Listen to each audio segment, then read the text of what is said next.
Nakatutok ngayon sa atin ang Kuya Raul Ramirez mula po dyan sa Tacloban. Mga taga-Tacloban pa rin nakatutok ngayon sa atin. Kuya Raul, kamusta po kayo? At ganoon din po ang Kuya Dan Montes. Ayan.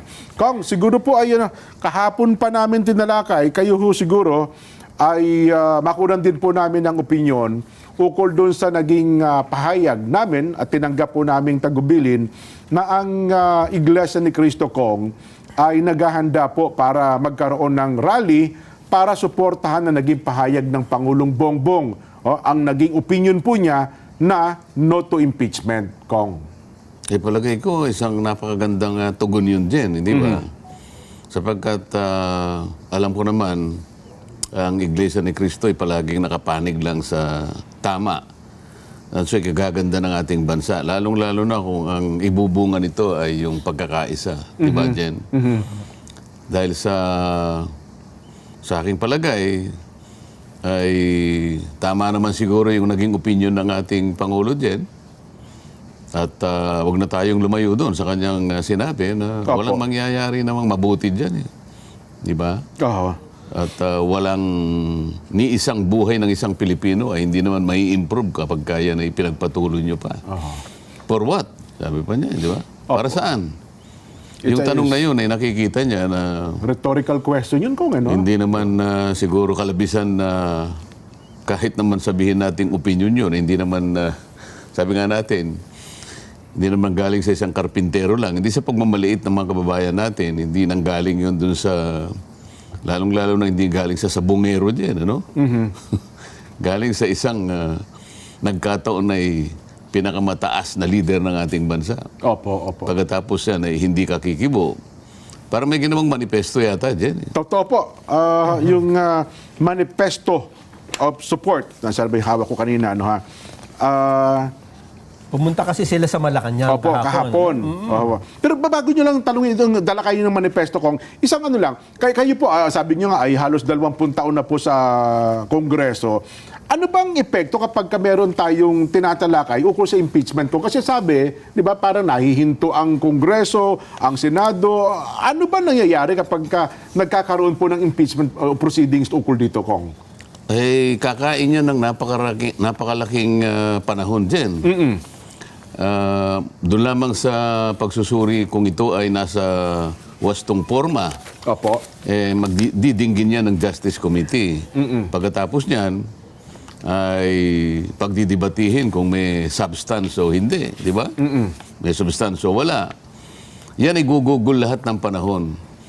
Sa makatid, kung napakaraming importanteng mga panukalang batas na dapat sanang unahin, mabibinbin yung mga yon. Kagaya nung sinasabi ko sa iyo, may 10 panukalang batas ako na inihain simula pa lang ng 19 Congress Gen.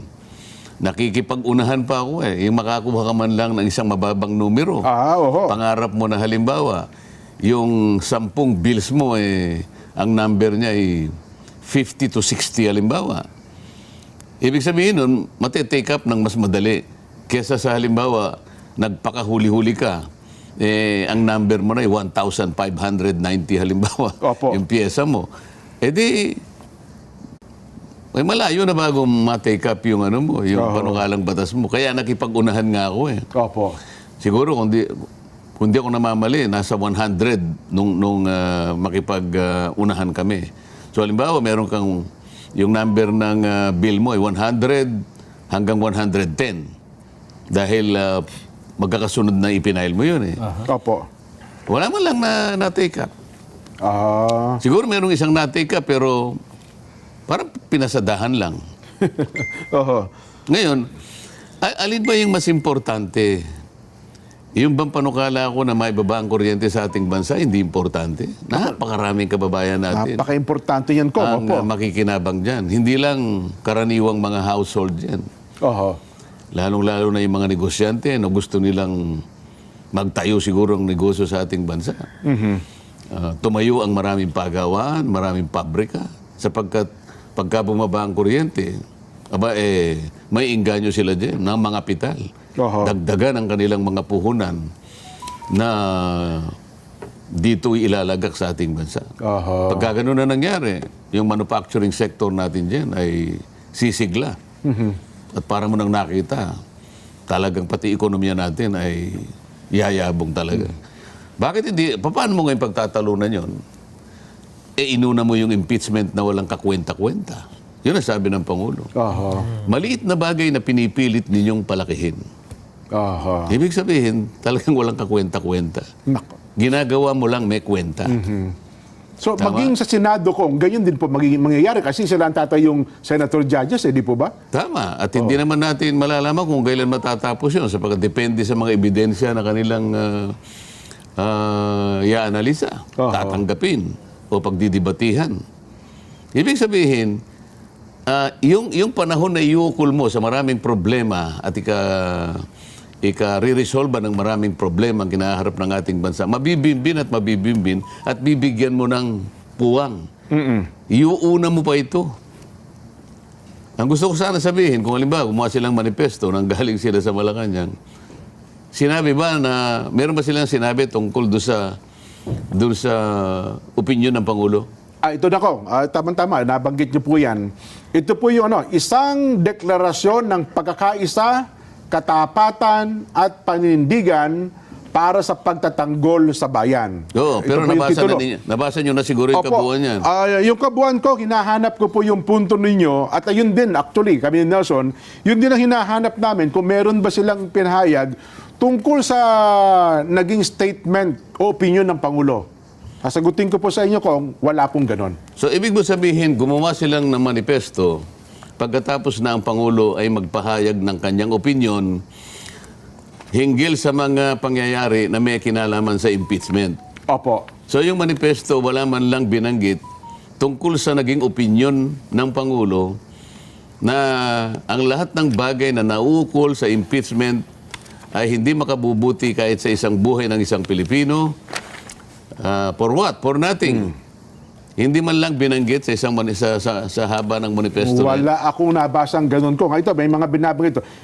Alinsunod sa konstitusyon, ipinapahayag namin ng mga sumusunod na prinsipyo at pangako. Una, ipagtatanggol ang Pangulo bilang simbolo ng soberenya ng bansa. Pangalawa, pagtataguyod sa paghahari ng batas at demokratikong pamamahala. Teka, yung muna, ipagtatanggol natin Ang Pangulo bilang simbolo o soberenya ng bansa. o paano yung pangalawang Pangulo? Hindi mo ipagtatanggol? Oo nga, no? Dapat ho, Ang kasama pangalawang yun. Pangulo ay isang posisyon na nakalatag sa ating saligang batas. Oho. Ibig mo sabihin, ang igagalang mo lang at susundin ay yung panguluhan, yung Pangulo. Yung pangalawang Pangulo na isinulat ang posisyon sa saligang batas. Ayun ay hindi mo igagalang? Hindi mo ipagtatanggol? Ito ko, may paliwanag Nelson, di ba? Hindi, teka muna, tatanungin mo muna. Tinatanong ko. Yung ba, hindi mo igagalang at hindi mo ipagtatanggol? Baka sa paliwanag ko masagot. Ito, babasahin ko lang ko, baka masagot Ang sabi doon sa yung titulo na yon, ito nakapaloob. Ikinakalob ng konstitusyon ang kapangyarihang ehekutibo sa Pangulo at ginagawa siyang sagisag ng kagustuhan ng taong bayan at ng pagkakaisa ng bansa. Anumang banta laban sa Pangulo ay banta laban sa Republika. Mananatili kaming mapagbantay at matatag sa pagtitiyak ng kanyang kaligtasan at ng katatagan ng kanyang administrasyon. Hindi naman Mukhang wala. pinagbabantaan ng Pangulo dyan Opo. Ang pinagbabantaan, ang pinipilit nilang giyagasin, ano ba yung Ginigiyagis. Ginigiyagis. Opo. Ang gusto nilang durugin ay yung opisina ng pangalawang Pangulo. Bakit nilalayo nila ang usapan? Oho. Wala namang problema sa Panguluhan Wala namang problema sa opisina ng Pangulo. Wala namang impeachment sa Pangulo. Tama? Tama po. Oo, wala. Ang impeachment, ang binibira, kumbaga sa bagyo dyan, sa kalamidad, lahat ng bagyo ay nakatutok sa opisina ng pangalawang Pangulo. Ano ang sinabi nila tungkol doon? Sapagkat ang pangalawang Pangulo ay isang posisyon na nakasulat din sa saligang batas. Kung ang saligang batas ay ginagalang ninyo, bakit hindi nyo isali ang pangalawang Pangulo? Mukhang wala dito sa manifesto ko. Kung anong klaseng manifesto yan? Ha? Sabi nga ng mga Amerikano, balone. Baloni. Walang laman, hindi ba? Ay, tingnan ko. Baka naman sa iba. Ito, tignan natin ko. Ano, ha? Pangalawa daw po, pagkataguyod sa paghahari ng batas at demokratikong pamamahala. Paghahari ng batas Opo. at demokratikong pamamahala, bakit mo inuusig ang opisina ng pangalawang Pangulo sa magitan ng confidential fund sapagkat hinahanap mo yung mga resibo na nakapangalan sa mga aliases? Sapagkat ayaw mong tanggapin na isang resibo ay nakapangalan kay Mary Grace Piatos. Ano pa yung isa? Kokoy Bilyamin. O yung isa kay Kokoy Bilyamin. Opo. Mga aliases, mga nom de guerre. Si Jose Maria Sison, ano ba yung pangalan? Ano ba yung nom de guerre ni Jose Maria Sison dyan? May alias din ba yan? Wala akong... Amado Guerrero. Okay. Opo. Bakit hindi ngayon manduhan o kaya orderin ng leadership ng House of Representatives ang Philippine Statistics Authority? Kung merong birth certificate si Amado Guerrero, kung meron siyang death certificate, kung nag-asawa si Amado Guerrero, sapagkat si Amado Guerrero ay si Jose Maria Sison. Okay. Ay, yung mga NPA, mga aliases ang ginagamit. Totoo naman po yan. So, sapagkat confidential fund, gagamitin para sa pagtatanggol sa ating bansa, mga aliases ang ginagamit para sa ganoon maitago, maproteksyonan ang identity ng mga assets ng gobyerno. Bakit pipilitin mong ibulgar yung pangalan ni Mary Grace Piatos? Ano yung nom de guerre ni Congressman Stephen Paduano? Yung luwalhati at ang pagkakaintindi. Karapali Luwalhati. Yun, Karapali Luwalhati. Bakit hindi natin manduhan ng Philippine Statistics Authority? Itanong po natin kung may birth certificate si Karapali Luwalhati. Kung siya'y nag-asawa. Kung siya'y namatay. Meron kayang may produce na ganitong dokumento ang Philippine Statistics Authority? Baka wala. Wala. Aliases Ano ang alias ni Marcelo Del Pilar? Marcelo H. Del Pilar. Nelson. Marcelo H. Del Pilar. Plaridel. Oo nga, Bulacan. Di ba? Sabihin mo sa PSA, mag-produce nga po kayo ng birth certificate ni Plaridel at kung saan napanganak yan at kung yan ay nag-asawa.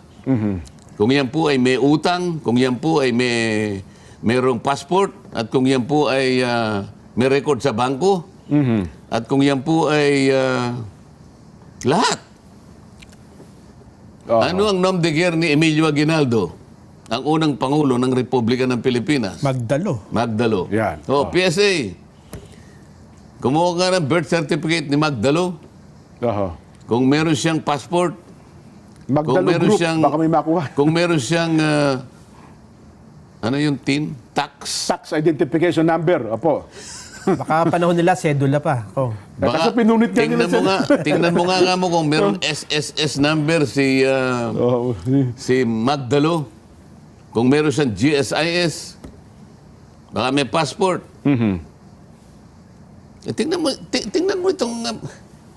Pagkatapos pipilitin, Yoyoy Bilyamin. Kokoy Bilyamin. Yoyoy Bilyamin po, basketball player po. Alam na po nila na yan ay mga aliases na ginagamit po sa pangalan po ng Intelligence at Confidential Fund sapagkat ito po'y proteksyon para po sa ating bansa at sa lahat ng kanyang mga pinuno, mga opisyales at mga mamamayan na kailangan proteksyonan. Bakit pipilitin po ninyo ngayon na ihayag yung mga assets na tumutulong po sa ating bansa? Yan ba may katwiran yan? Saan papunta yan?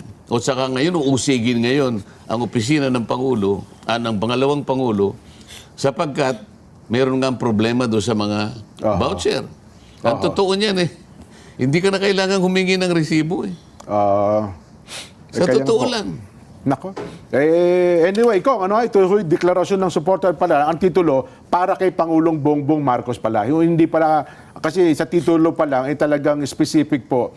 para kay Pangulong Ferdinand R. Marcos Jr. Bakit? May pinoproblema ba kay Pangulong Bongbong Marcos? Baka may nakikita silang Ang pinag-uusapan natin dito, yung sinabi ng Pangulo sa pamagitan ng paghahayag ng isang opinyon. Opo. Ngayon, ang gusto kong malaman, kung yung manifesto na yon ay isinangkot yung opinyon na yon. Sapagat importante yun eh. Oho.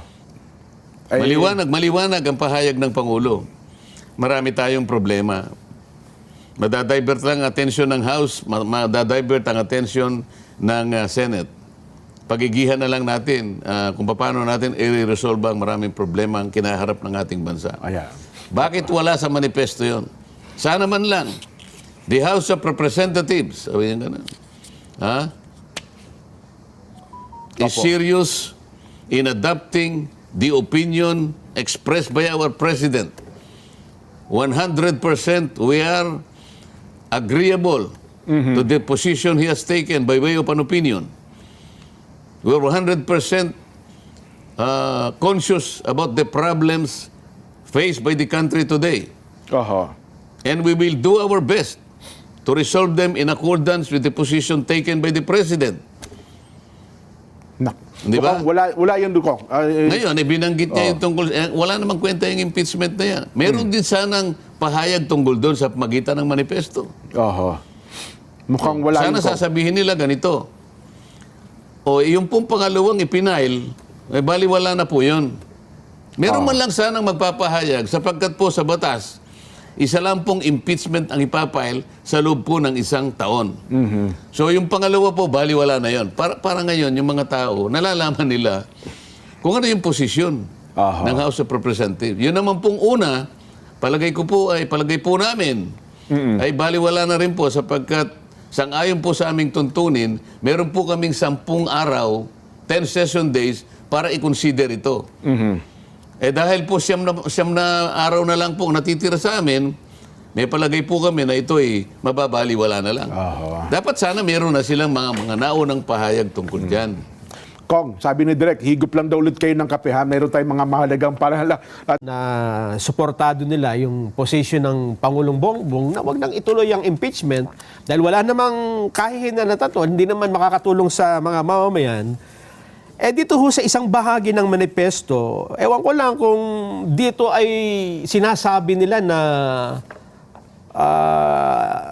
o dapat ay sundan nila yung gusto ng Pangulo. Ito po Kong, kasi bagatapos nilang banggitin yung mga kung ano-anong bagay na nabasa na ni Jen, meron pa silang pangangako. Ito po, sa diwa ng konstitusyon, nangangako kami. Sa lahat ng pagkakataon, mananatili kaming nagkakaisa kasama si Pangulong Ferdinand Marcos Jr. sa pagtatuguyod at pagtatanggol sa konstitusyon. At meron pa rito sa bandang baba kung sama-sama tayo ay magkaisa sa likod ng ating Pangulo para protektahan at panatilihin ang tagumpay ng demokrasya habang binubuo ang isang mas matatag, mas nagkakaisa at mas maunlad na republika. Hindi ba kung dahil sa ang sabi ng Pangulo, meron na siyang posisyon tungkol sa impeachment at kung sila ay talagang nagkakaisa sa likod ng Pangulo, dapat ganun din ang kanilang posisyon. Hindi po ba? Sa napakahaba ng manifestong ito, Nelson, Opo. wala akong nakitang diretsahan nilang tinugon yung panawagan ng Pangulo. Bagamat dito nga sa mga ibang mga parte o bahagi nitong manifesto. Katulad nito, Yes. batid namin ang mga hamon na kinakaharap ng Pangulo. Yung mga hamon na yan, yung sinabi niyang napakarami ng problema ng ating bansa. Oo, kasama po yan. At ang kanyang administrasyon, sabi niya. Tama lang naman na pagtuunan ng administrasyon ang mga hamon na ito na kinakaharap ng ating bansa. Kaya kami, Yan na, eto na. ay nagkakaisa sa pagdedeklara ng aming buong suporta sa Pangulo Buo po at sa kanyang natatanaw para sa bagong Pilipinas. Ayun nga po. Ano ba yung, ano ang pagkakaisa sa pagdedeklara? Sabi ng Pangulo, sa magitan ng kanyang opinyon, idinedeklara niya na marami tayong problema. Yung mga bagay na pinaggagawa ninyo ay hindi makakabuti yan kahit sa isang buhay ng isang Pilipino. Para saan yan? Para kanino? Para sa wala. Tempest in a teapot. Storm in a teapot. Teka muna, paano, anong klaseng pagsusuporta ito kung hindi mo nilang sasabihin, opo, mahal na Pangulo, amin pong pagsisikapan na mula nung iyong pong ihayag ang inyong opinion sa publiko, naisip-isip na po namin na sa lalong madaling panahon po ay titigil na namin yung Quadcom. Ano? At ganun po ay titigil na rin po namin yung pagdinig po ng Good Government Committee and Public Accountability. Bilang pagsang-ayon at bilang pagtungon sa inyong naihayag na opinion. Aha. Yun ang nakikita ko sana. Kasi gusto nila ipagkakaisa at pagdideklara ng buong suporta sa Pangulo. Walang alinlangan Aha. na buong suporta nila sa Pangulo. Buo. So kahit na opinion lang ang ipinahayag ng Pangulo, walang exception doon. Ito tama po. Nasaan ngayon? Nasaan ngayon ang... bakit nakatuon lamang kayo doon sa opisina ng Pangulo samantalang may namumuong problema sapagkat pinagkaisahan ninyo ang opisina ng Vice President? Ang Vice President po ay katulong po ng President. Ang opisina ng Vice President ay nakasulat sa ating saligang batas. O ano pong gagawin ninyo? O yan, kaming mga miyembro ng Kamara de Representantes ay taimtim na pinagtitibay na ang aming kolektibong lakas ay nakasalalay sa pagkakaisa. Ayun eh. Puro pagkakaisa kong eh. So hindi kayo makikipagkaisa sa pangalawang Pangulo ng Republika ng Pilipinas? Sa layunin, katapatan at mga prinsipyo ng demokrasya. Ano po yung mga prinsipyo ng demokrasya? Lahat po ay gagawin sa pamamagitan po ng tuntunin. Yung trabaho po ng Commission on Audit, kinuha na po ninyo. At noong nagpapahayag po ako na may mali po sa ating mga ginagawa, ayaw po ninyong makinig man lang. Ito po ba yung prinsipyo ng demokrasya? Nasaan po yung katwiran dito? Akala ko po ay makikipagkaisa kayo at tutuntunin natin ang katapatan sa mga prinsipyo ng demokrasya at sa matibay na hangaring maglingkod sa sambayan ng Pilipino. Paano po natin paglilingkuran ng sambahayang Pilipino? Kung halimbawa, yun pong pondo ng gobyerno na inilaan po upang sa ganun mitigate po yung pagbaha sa lahat ng panig ng ating kapuluan. Hindi po nyo sisya sa atin. Ang pilit po nyong sisya sa atin ay yung mga confidential funds po na di umano'y nagamit sa maling pamamaraan. Ngunit, ang marami pong mga ahensya at opisina na nabigyan din ng ganung pondo at nabigyan din po ng notice ng COA, wala naman po kayong isinama kahit isa. Nasaan po yung tuntunin at pamantayan ng demokrasya na inyong sinasabi? Baka nakikinig ang ating mga kababayan, Nelson. Opo. Alam mo, nag-iisip ang taong bayan eh. Matalino na ang mga tao ngayon. Alam po nila na madali pong sukatin ito at madaling kwentahin. Kapag ka po tunay ang ginagawa natin, alang-alang po sa prinsipyo ng demokrasya at pagkakaisa, huwag po kayong magpapahalata. Kasi po, mahigit na 350 ang naisyuhan po ng notice ng COA na may kinalaman sa confidential fund. Pero isang opisina lang po ang pinagpipilitan yung siyasatin.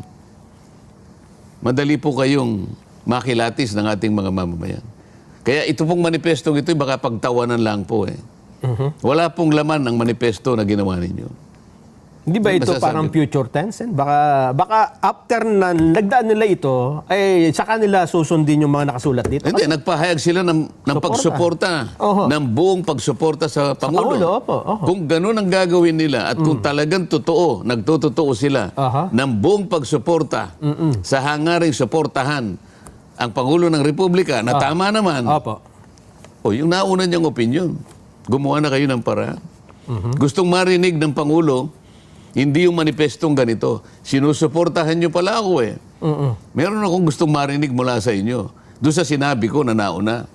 Ng bagay na pinaggagawa nyo ngayon, hindi makakabuti sa atin. para saan yan? Di ba? Aha. O, nasaan? Hindi man lang napaloob ba sa manifesto? Kung talagang kayo'y sumusuporta, magpahayag na kayo kagad. Kung sincero, ano? Kung sincero kayo, kung tapat kayo, magpahayag na kayo.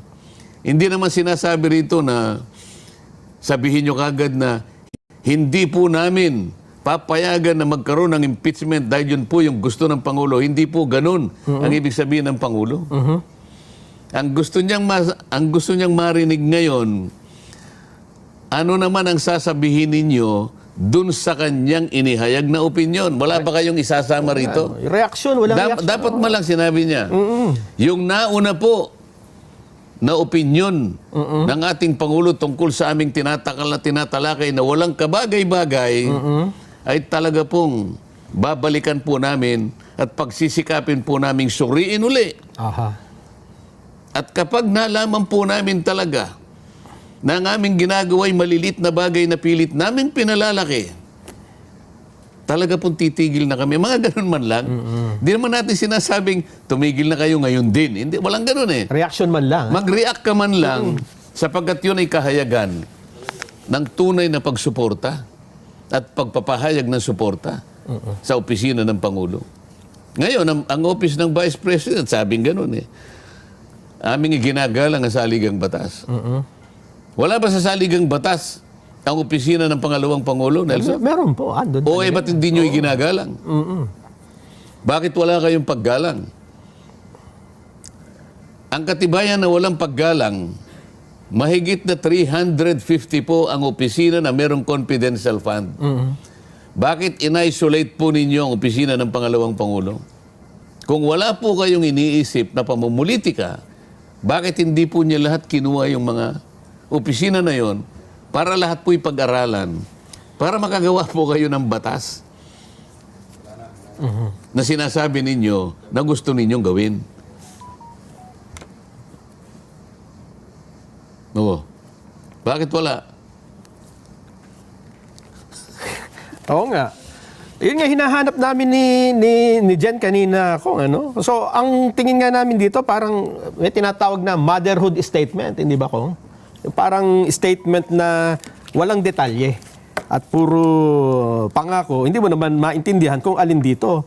Isipin mo, babanggitin lang ang saligang batas. Para lang ano lang, may sasabihin silang mabanggit lang ang saligang batas. Ayun, sa diwa ng Constitution, nangangako kami. Sa diwa ng Constitution, nangangako kami.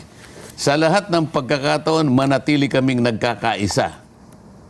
Kasama si Pangulong Ferdinand R. Marcos Jr.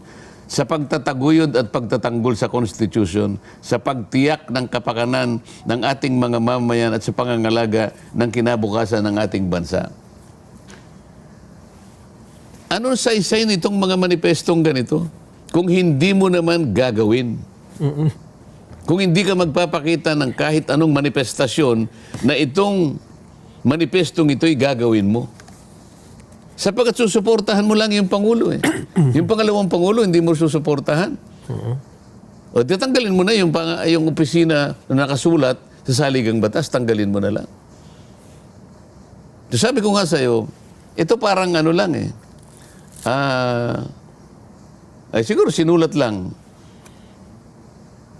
Para lang sabihin sa Pangulo, Pangulo kami po'y sumusuporta sa'yo. Kailangan ba sabihin ngayon? Wala namang problema ang Pangulo eh. Nagsalita lang ang Pangulo tungkol sa problema ng bansa.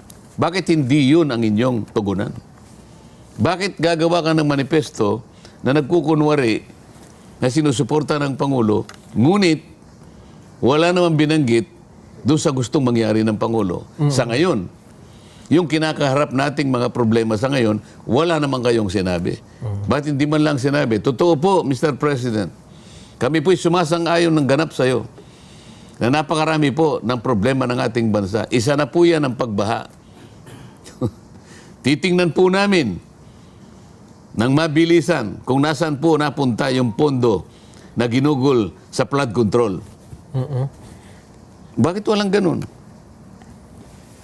Nasaan ang kahayagan at kahandaan nila para sa ganun ay talagang sinusuportahan nila yung Pangulo? Siguro nga, Pero kailangan tayong magpakita ng maraming ebidensya. Kung anong dapat, kung anong sinasabi ng bibig, yun ang ginagawa. Hindi ba, Kong? Oo. Isang deklarasyon ng pagkakaisa, katapatan at paninindigan para sa pagtatanggol sa bayan. Paano mong ipagtatanggol ang bayan kung yung problema ay hindi mo isasangkot dito? Isa sa problemang sinabi ng Pangulo, huwag na ninyong ituloy yan. Malit na bagay yan. Malit na bagay na malit na bagay na pinalalaki nyo. Wala man lang tayong nakita, wala man lang sinabi dito sa pagkahaba-habang manifestasyon, kung anong klaseng suporta yun, masyadong general. Sabi mo nga, motherhood statements. Wala lang. Pero, Pong, dun sa deklarasyong ito, patapos nilang lagdaan ito ng malinaw ng kanilang mga pangalan at ituloy nila ang impeachment, mukhang hindi nga totoo ito. Hindi naman natin pwede sabihin na itutuloy nila. Wala. Hindi naman natin sinabi na itutuloy nila o hindi nila itutuloy.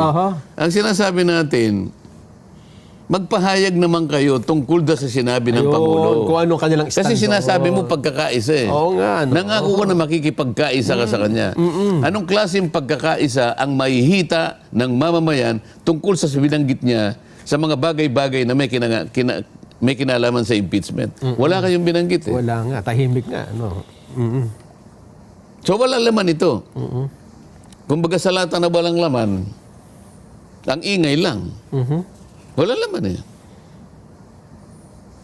So paano tatanggapin ng mamamayan ito? Sabi niya pagkakaisa. Hanggang saan ang pagkakaisa? Sana makarinig man lang tayo ng reaksyon doon sa sinabi ng Pangulo, doon sa opinion. Halimbawa, kagaya na sinabi natin. Pagsisikapan po namin, Mr. President, na re-reviewin naming mabuti itong pinag-uusapan tungkol sa impeachment. Na nagsimula po ito sa pag-iimbestiga ng confidential funds. Parang lumilitaw nga po yata na mga malilit na mga aliases po kasi ito eh. Mga resibo po na aliases na binigyan po ng importansya na akala nila'y ganun po talaga. Nakalimutan po nila na kailangan pong itago namin talaga ang mga identities at pagkatao o pagkakilanlan ng mga assets sapagkat kailangan po nila ang proteksyon. Kagaya po ni... Anong pangalan niya? May Mary Grace Piatos. Oh, Mary Grace Piatos.